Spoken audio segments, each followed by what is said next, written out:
안녕하세요, 무비히어로 여러분. 저는 영화 전문 기자 이은선입니다. 오늘 이 시간은 OTT 오리지널 영화 속 이야기를 나누는 코멘터리 토크 OTRO인데요. OTRO는 영화진흥위원회가 주관하는 온라인 영화 합법 유통 촉진 캠페인인 무비히어로의 일환입니다. 오늘은 웨이브, 많이들 보고 계시죠? 웨이브에서 가장 핫하고 가장 섹시하고 가장 스릴 있는 영화를 한 편 가지고 왔는데요. 젠틀맨을 가지고 이야기를 나눌 예정입니다. 오늘 소개해드리는 캠페인에 대해서는 차차 좀 더 이야기 나눌 기회가 있을 것으로 생각이 되고요. 오늘의 게스트를 빨리 모셔보도록 하겠습니다. 젠틀맨의 김경원 감독님 나오셨습니다. 안녕하세요. 네, 안녕하세요. 영화 젠틀맨 연출을 맡은 김경원이라고 합니다. 만나서 반갑습니다. 네, 저희 오늘 무비히어로 시청자 여러분들과 함께 OTRO 젠틀맨에 대해서 이야기 나눌 텐데요. 많이들 보셨겠지만 젠틀맨 어떤 작품인지 소개를 먼저 좀 부탁드리겠습니다. 영화 젠틀맨은 흥신소 사장 김현수라는 인물이 살인사건의 용의자로 지목이 되면서 스스로 궁지에 좀 처해야 한 상황이 됐는데 스스로 검사 행세를 하면서 헤쳐나가는 이야기입니다. 네. 범죄 오락물. 뭔가 스릴이 있을 것으로도 예상이 되고 또 네. 얼마나 통쾌한 복수를 가미하느냐가 네, 네. 이 작품의 관건이 될 것 같은데 듣기로는 뒷골목의 이미지에서부터 출발한 작품이라고 들었습니다. 네. 어릴 때부터 약간 좀 유흥가 뒷골목의 거리를 걷는 사람들을 보면 좀 어떤 사연이 있을 것만 같은 막연한 환상을 가지고 좀 지냈던 것 같은데 그 장면에서 한 남자를 좀 쫓아가 보면 어떨까 하는 마음에서 좀 구상을 했던 것 같아요, 이야기를. 그래서 그 사연이 많은 남자의 미스테리한 뒷모습에서 처음 이야기를 구상을 하게 됐습니다. 그 사연 많은 남자라 하면 우리가 주인공으로 따라가게 될 네. 현수. 네. 그러니까 주지훈 배우가 연기한 역할이 되겠군요. 네네.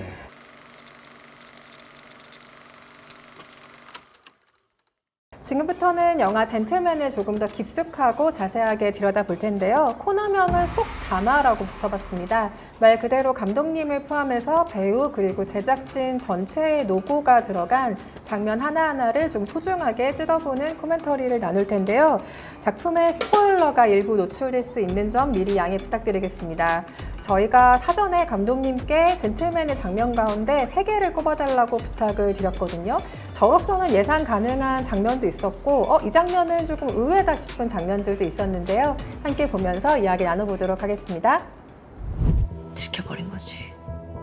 그럼 날 만나지 않았으면 당신은 계획을 유유히 실행시켰겠지. 계속한 네, 젠틀맨의 첫 번째 장면으로 골라주신 속담화 장면인데요. 검사 화진과 현수의 취조실 시퀀스예요. 이 장면 같은 경우는 흥신소 사장인 현수가 지금은 검사로 계속 이야기가 되고 있던 상황이고, 그런데 어떤 이유로 검사 화진의 취조를 받고 있던 상황으로 영화 안에서 제시가 됐습니다. 화진이 전화 한 통을 받게 되는데요. 저 이주영이라는 인물은 흥신소 사장 현수에게 작업을 의뢰했던 사람이기도 하죠. 이 장면을 첫 번째로 골라주신 이유는 뭔가요? 사실 이 이야기는 화진의 질문과 현수의 답변으로 이루어진 영화인데요. 거짓말이라는 결과가 뜨면서 사실은 현수는 이제 궁지에 몰리고 사실을 계속 이야기를 해야 되는 상황에 처하는데 같이 공동으로 기억하는 그 둘의 관계 안에서 현수는 자기가 사실임을 증명을 해야 되고 화진은 현수의 말에서 거짓임을 계속 밝혀내야 되는 임무를 띠고 있는데 이 부분에서 이제 현수의 얼굴이 드러나면서 이 진짜 이야기가 시작이 된다라는 느낌 때문에 이 장면을 설정을 했습니다. 네, 지금 나오는 장면은 현수가 이야기하는 과거, 그러니까 플래시백으로 제시가 되고 있는 장면이고요.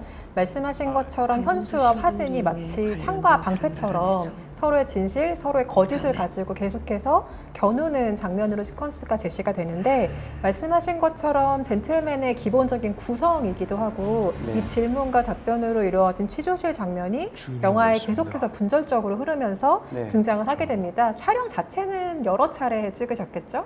네, 아무래도 그 장면은 다만 이제 취조실 장면은 공간이 정해져 있기 때문에 한 2회차 안에서 이제 띄엄띄엄 아침부터 저녁까지 어두워지는 데까지 작업을 했던 것 같아요. 네. 지금 플래시백으로 제시되는 현수의 얼굴은 좀 이 작품 안에서 처음 공개되는 얼굴이에요. 약간의 우수가 있고, 아, 이 사람에게도 좀 사연이 있었구나라는 것을 생각하게 만드는 장면이죠. 그리고 이 플래시백이 지나간 뒤에 취조실 장면에서 역시 지금까지와는 조금 다른 현수의 얼굴을 목격할 수 있는 장면이기도 한데요. 말씀하신 것처럼 그 얼굴을 기점으로 그게 분위기가 한번 크게 바뀌기도 합니다. 저는 개인적으로 주지훈 배우의 매력으로는 아주 그 능글맞은 위트도 있지만 아주 어둡고 서늘한 기운을 동시에 가지고 있다는 그 얼굴의 분위기가 특장점으로 항상 생각이 나는데요. 그 표정의 낙차의 매력이라고 할까요? 그것을 네. 좀 10분 발휘하고 싶은, 활용하고 싶은 작품이었을 거란 생각도 듭니다. 네, 맞아요. 기본적으로 주지훈이라는 배우가 실제로도 굉장히 능글맞기도 하고 되게 위트도 있고 재미도 있지만 굉장히 신중할 때는 굉장히 신중하고 섬세할 때는 너무 섬세한 부분들이 있어서 그게 배우의 기본적인 굉장히 좋은 자산이라고 저도 생각을 했고, 중간중간에 현수가 이제 나오는 그런 어떤 서늘한 모습, 그런 눈빛들, 이런 것들은 실제로 주지훈 배우가 갖고 있는 어떤 진지한 표정들, 그럴 때 나오는 표정이라고 생각해요. 그래서 네. 잘 보였다고 생각을 합니다. 네. 화진역에 최성은 배우가 등장을 하잖아요. 저는 10개월의 미래라는 주연작도 굉장히 재미있게 본 관객 중에 한 명인데, 체구가 좀 작은 편이지만 기세가 아주 좋고 눈빛이 탁월하게 좋은 배우라는 생각 들거든요. 네, 실제로 성은 배우 같은 경우에는 성격 자체가 굉장히 좀 덤덤해요. 담대하고 어떤 상황에서도 주눅드는 법이 없고, 박성훈 배우나 주지훈 배우가 옆에서 막 장난치고 막 그래도 꿋꿋이 기 눌리는 법 없이 현장에서 촬영에 임했던 것 같고, 주지훈 배우의 표현을 좀 빌리자면 성은이는 좀 묵묵하고 아주 큰 대나무 같다라는 표현을 해줬는데, 그 표현에 굉장히 현장에 많은 사람들이 동의를 했던 기억이 납니다. 네, 호랑이를 잡으려면 호랑이 굴에 들어가야겠죠. 권도훈의 별장으로 현수가 드디어 향하는 장면이고요. 이 장면은 영화 안에서 현수와 그 타깃이 되는 권도훈이 처음으로 만나는 장면이기도 합니다. 이 상황은 약간 긴장감이 중요한 장면이기도 한데요. 왜냐하면 이 바로 앞 상황을 보면 현수의 일을 도와주던 그 패밀리 가운데 이달 배우가 연기하는 필용이라는 인물이 지금 권도훈의 인질로 붙잡혀 있는 상황입니다. 현수 일당에게는 이 별장으로 가는 이 상황이 조금 불리한 패인 것 같기도 한 상황인데요. 이 장면을 꼽아주신 이유는 또 무엇일까요? 이 장면에서 보면 사실은 이 부분이 현수의 증언 안에서 이루어지는 장면이고, 현수는 사실 이 부분을 거짓말로 얘기하지 않고 진실 현장에서 있었던 이 이야기를 얘기를 하되, 권도훈은 사실은 현수의 존재를 알 수가 없고, 현수는 실제로는 또 다른 꿈꾸기가 있어야 되고, 그러니까 굉장히 시나리오를 쓰면서 이 부분은 여러 가지 레이어가 복합적으로 있다 보니까 굉장히 좀 힘들었어요. 쓰는데도 좀 많이 힘들었던 것 같고, 그러면서 이 둘의 만나는 이 분위기의 서늘한 분위기를 표현을 함에 있어서 이 현장에서 당시 어떻게 표현이 될까 좀 이렇게 스스로 관객의 입장에서 좀 궁금했었는데, 막 뒤에서 장난치던 배우들이 둘이 딱 만나는 순간 이 뿜어져 나오는 에너지로 이렇게 압도를 하는 모습을 보면서 굉장히 좀 많이 놀랐던 기억 때문에 이 장면을 뽑았습니다. 긴박한 상황인데도 지금 찻잎을 설명하는 저 여유가 어쩌면 권도훈이라는 인물을 설명하는 키 같기도 한데요. 지금 보시면 굉장히 근사하게 차려입은 두 남자가, 그러니까 피사체로서 좀 완벽해 보이는 두 사람이 앉아서 이야기를 나누는 장면이에요. 각자의 패를 지금 하나씩 내보이고 있는 상황인데요. 젠틀맨이 공개된 이후에 스타일리시하다라는 작품의 총평이 많았어요. 근데 어쩌면 이 두 배우가 가지고 있는 기본적인 프로포션, 그리고 그 멋진 어떤 육체에서 나오는 느낌 같은 것들이 이 영화의 톤 앤 매너를 일정 부분 책임지고 있는 것이 아니었나 하는 생각이 들 정도인데요. 이 장면 말고 다른 장면을 보면 현수에게 반하는 캐릭터가 있어요. 그 중앙지검사 비서가 이런 이야기를 하죠. 그렇게 생겼으면 그 사람은 할 일 다 한 거야 라는 대사를 쓰시기도 했는데, 이 두 배우의 스타일도 이 영화의 중요한 키워드였을 것 같습니다. 그렇죠.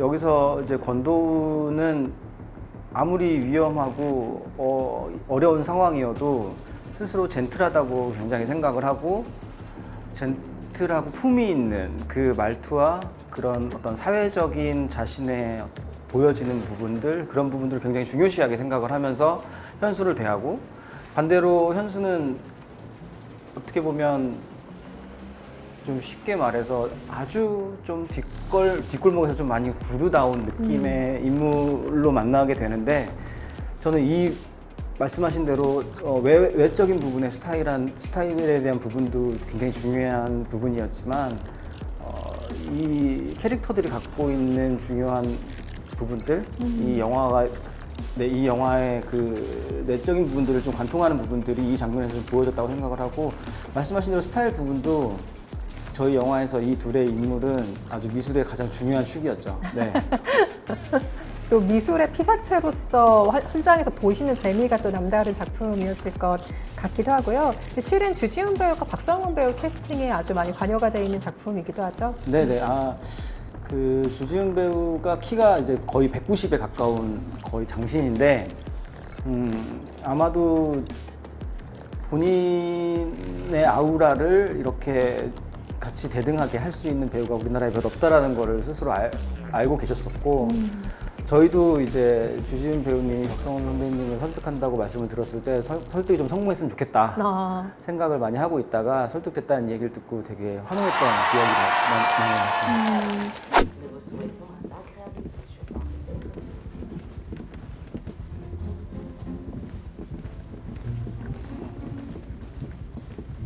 Monsieur J, tous les sacs ont été transportés en toute sécurité.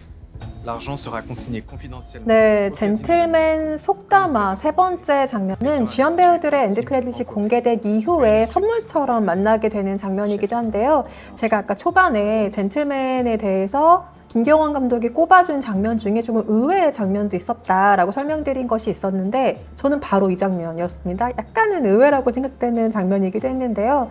모든 사건이 마무리가 되고 나서 현수 일행이 그 권도훈에게서 빼앗은 검은 돈을 다시 어떻게 활용하는지를 보여주는 장면입니다. 이 장면을 꼽으시 또 특별한 이유가 있겠죠?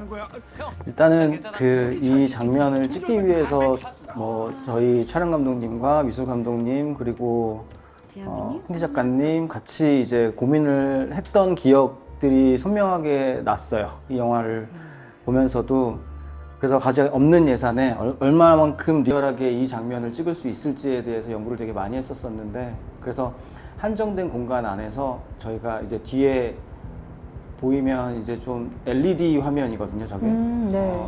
그 합성을 하게 되면 아무래도 이런 장면에서는 아무리 잘 나와도 사실 이게 합성인 게 티가 나기 그렇죠. 마련이죠. 그래서 이 부분을 합성이 티가 나지 않도록 어떻게 하면 할 수 있을까라는 생각에 뒤에 대형 LED를 설치를 해놓고 찍었던 장면이에요. 그래서 생각보다 이 마지막 현수의 근사한 모습과 네. 열차의 안의 공간 그리고 마지막 이제 우리의 윙이 나오면서 영화가 마무리가 되는 장면이 저는 개인적으로 좀 완성도가 있다고 저는 판단을 했던 것 같습니다. 강아지 윙에 대한 이야기는 또 잠시 후에 나눌 기회가 있을 것 같고요. 아까 제가 이 장면이 조금 의외라고 이야기했던 이유는 이 결말까지 보고 나서 한 가지 의문이 머리에 떠올랐기 때문이에요.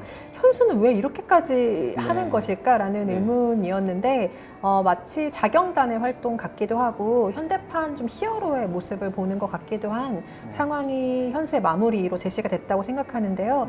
극 중에 현수의 대사 중에 그런 게 있죠. 나쁜 놈 잡는 데는 합법, 불법이 없다 이런 대사가 있는데 그런 히어로의 어떤 가치를 생각하셨던 걸까요? 이 마지막 처리가 현수의 엔딩을 구상하신 계기가 궁금합니다.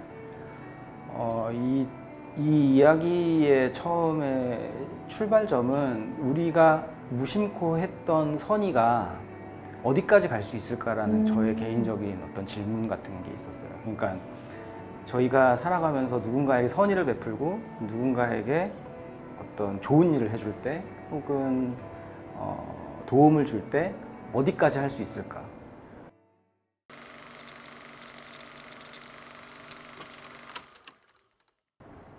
이번에는 사전에 저희가 무비히어로 SNS를 통해서 관객 여러분들이 직접 궁금해하시는 점들을 받은 질문을 뽑아서 같이 답변을 들어보는 시간을 마련하도록 하겠습니다. 질문 여기 모아놨거든요. 어떤 질문이 적혀있죠?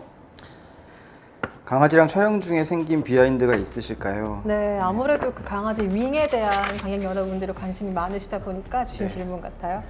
네, 그 윙이라는 그 친구는 그 현장에서 저희가 아무래도 강아지, 아기, 뭐 물, 뭐 이제 이런 촬영들은 아무래도 제작팀 쪽에서 시간을 굉장히 많이 분배를 해놓고 준비를 해요. 왜냐하면 저희 의지대로 할 수 있는 부분들이 없기 때문에. 그런데 첫 촬영부터 사실은 그 윙이 좀 너무 놀라울 정도로 잘 해줘가지고 가령 저희가 너무 소름 끼치게 놀랐던 부분은 천천히 가와 조금 더 빨리 가를 알아듣더라고요. 그래서 일반적인 일단 배우의 리액션, 배우의 그 디렉션 부분들을 다 알아들어서 실제로 현수가 CCTV에 찍힌 장면 중에 현수의 간검사 집에 들어가는 장면의 CCTV에서는 처음에는 저희가 찍을 때는 강아지가 너무 빨리 걸어가지고 조금만 더 천천히 오라고 했더니 실제로 거기서 좀 속도를 맞춰서 같이 걸어와서 그 촬영도 2테이크인가 3테이크 만에 끝났던 기억이 있어요. 그래서 모두가 박수치고 환호하고 했던 장면들이 항상 있었죠. 제 그 윙의 촬영이 끝이 나면 항상 일찍 끝났으니까 대략. 네. 보통은 진짜 말씀하신 것처럼 동물이나 어린아이가 있는 촬영은 그들의 컨디션의 촬영 스케줄들이 그렇죠. 맞춰지는 경우가 있는데 네. 윙이 아주 프로페셔널하게 현장에서 네, 연기를 그리고 했군요. 또 하나 기억나는 부분은 이제 그 강아지 애견샵에서 현수의 이제 볼을 핥는 장면이 있어요. 맞아요. 현수의 볼을 핥는 장면이 있는데 그 장면에서 사실 현수의 얼굴을 가만히 보면 현수가 이렇게 얼굴에서 두드러기가 올라오기 시작하거든요. 근데 그거는 실제로 주지훈 배우가 강아지 알레르기가 있어가지고 실제로 이렇게 두드러기가 이제 올라오는데 이거를 이제 저희는 좀 가렸으면 좋겠다 했는데 이제 주지훈 배우가 아니 이 정도까지 좀 절실하게 이 여자를 어떻게 보면은 플러팅하는 느낌을 주고 싶다라는 그 말씀에 저희가 그냥 계속 알레르기가 올라오는 상태에서 촬영을 했던 기억이 있어요. 재미있는 비하인드입니다. 강아지 윙하면 또 이 영화의 명대사 중 하나가 떠오르는데요. 제가 현수의 말을 그대로 돌려드리겠습니다. 여러분 사지 말고 입양하세요. 네, 마지막 질문이 하나가 남아있는데요. 어떤 질문 보내주셨을지 같이 확인해 보겠습니다. 뽑아주시죠. 영화에서 지현수가 김하진이 피던 담배를 뺏어서 피는 장면의 의미는 무엇인가요? 너무 궁금해요 라고 질문을 해주셨는데 이 장면 같은 경우에는 그 화진이가 현수의 공간으로 이제 들어가는 그 장면이죠. 근데 현수의 공간이 생각보다 허름하고 검사가 있을 공간이 아닌 공간으로 이제 들어가게 되는데 화진이가 이제 이때부터 뭔가 잘못되고 있다라고 스스로 판단을 하는 상황이었고 그러면서 현수를 의심하는 눈빛을 바라보고 있을 때 그때 현수가 화진의 생각을 멈추게 하는 느낌처럼 화진의 담배를 뺏어서 자신이 기세로 끌어온다 하는 느낌으로 어떻게 보면 디렉팅이 들어갔던 것 같아요. 근데 실제로는 주지훈 배우가 이렇게 하면 어떨까? 담배를 뺏는 장면까지는 제가 예상을 하지 못했고 네. 주지훈 배우가 그거를 듣고는 이제 뺏어버렸죠. 그래서 현장에서 그거는 직접 뺏는 걸 보고 저렇게 하면 기세가 너무 오겠다 해서 이제 그 다음부터는 계속 이렇게 담배를 피고 뺏고 했던 것 같아요. 그런 순간에 만나면 정말 짜릿할 것 같아요. 각본으로 제시가 된 상황이긴 하지만 배우의 아이디어로 조금 더 풍성해지는 어떤 장면들을 현장에서 목격하실 때가 있겠죠. 그렇죠. 이제 그런 장면들을 만나고 나면 어떤 순간부터는 이제는 내 손을 떠났고 배우들이 훨씬 인물에 대해서 더 잘 알게 되는 순간이 온다라는 것들을 경험하게 되었던 것 같고 그런 비슷한 장면들이 사실은 권도훈 장면에도 하나가 있는데 마지막 권도훈이 잡혀가기 전에 소리를 지르는 장면이 있어요. 그 장면은 사실은 제가 아무런 디렉팅을 하지 않았었거든요. 근데 이제 마치 박성호 선배님이 선물을 주시려고 하셨던 것처럼 슛이 들어가고 얼마 안 있고 저도 이제 컷을 하고 있지 않았는데 그렇게 이제 마지막에 그렇게 샤우팅을 크게 해주시는 거 보고 다 같이 이제 환호했던 기억이 있어요. 네. 아무래도 캐릭터에 대한 좋은 제시가 있었고 그걸 또 해석해내는 배우들의 명민함이 있었기에 만들어진 장면들인 것 같습니다. 네네.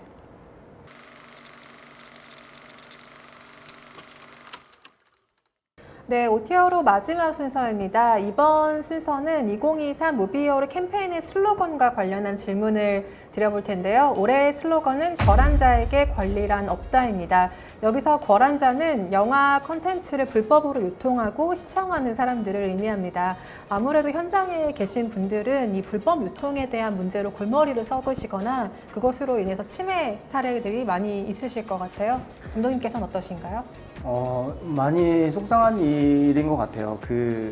일단은 저희들이 이제 만든 작품들은 사실상 어떤 각각 개개인, 예를 들면 미술이면 미술, 음악이면 음악, 연기면 연기, 믹싱, 모든 부분들이 종합되어서 보여지는 하나의 결정체인데 불법 유통물로 나오는 작품들은 사실 사운드도 엉망, 화질도 엉망, 모든 것들이 사실 좀 콘텐츠를 즐기기에는 굉장히 많이 부족한 것이라는 것이 굉장히 좀 속상하죠. 근데 그래서 사실 많은 관객분들이 저렴하게 즐기시는 것들은 저는 상관이 없다고 생각을 하지만 온전한 퀄리티에서 관람을 해주셨으면 하는 바람이 가장 큰 것 같아요. 그러려면 사실은 온전한 정당한 방법을 통해서 관람을 하시는 게 가장 좋은 방법이라고 생각을 합니다. 업계에 계신 동안 이 궐한 자들 때문에 벌어지는 치매 사례라든지 이런 것들 많이 접하셨을 것 같아요. 네, 아무래도 제 영화가 어디 불법 사이트에 올라가 있다는 이야기를 들은 적이 있어요. 그래서 저도 그 이야기를 들었을 때는 굉장히 속상했었고 저희들이 열심히 작업을 해서 만든 작품들이 무분별하게 어디 시장바닥에 굴러다니는 것 마냥 이렇게 돌아다니고 있는 걸 보면 사실은 좋아할 감독들, 창작자들 모두가 없을 것 같아요. 좀 도둑질 당하는 기분도 들기도 하고 좀 여러 가지로 침해 당하는 기분이 들기도 하거든요. 좀 존중받았으면 좋겠다. 아직 우리나라가 더 많은 부분에서 성숙되었으면 좋겠다라고 생각하는 사람들이 많이 있는 것 같습니다. 그렇다면 영화를 이렇게 불법으로 유통하고 또 시청하는 일부 그 궐한 자들에게 한마디 남겨주신다면 어떤 메시지 남기시겠어요? 우선 좋은 작품, 좋은 컨텐츠들을 소비를 함에 있어서 정당한 방법 그리고 올바른 방법으로 선택하는 것이 그 컨텐츠를 즐기기에 가장 좋은 방법이라고 생각하거든요. 지금 당장 멈추셔서 올바른 방법으로 다운로드 해주시기 바라겠습니다. 네, 오늘 무비히어로 캠페인 오티어로 코너 함께 하셨는데요. 무비히어로들께 끝인사 한 말씀 남겨주시기 부탁드립니다. 저희 젠틀맨은 웨이브에서 보실 수 있고요. 훌륭한 제작진들과 훌륭한 배우들 그리고 훌륭한 플랫폼에서 좋은 퀄리티로 올라가 있습니다. 여러분들이 많이 사랑해 주시고 오늘 초대해 주셔서 감사합니다. 네. 잘 만들어진 컨텐츠를 최적의 시청 환경에서 가득 즐겨주시길 부탁드리겠습니다. 영화를 사랑하는 모든 분들이 정당한 대가를 지불하고 영화를 보시는 그날까지 무비히어로 캠페인은 계속됩니다. 지금까지 윤성 기자였습니다. 감사합니다.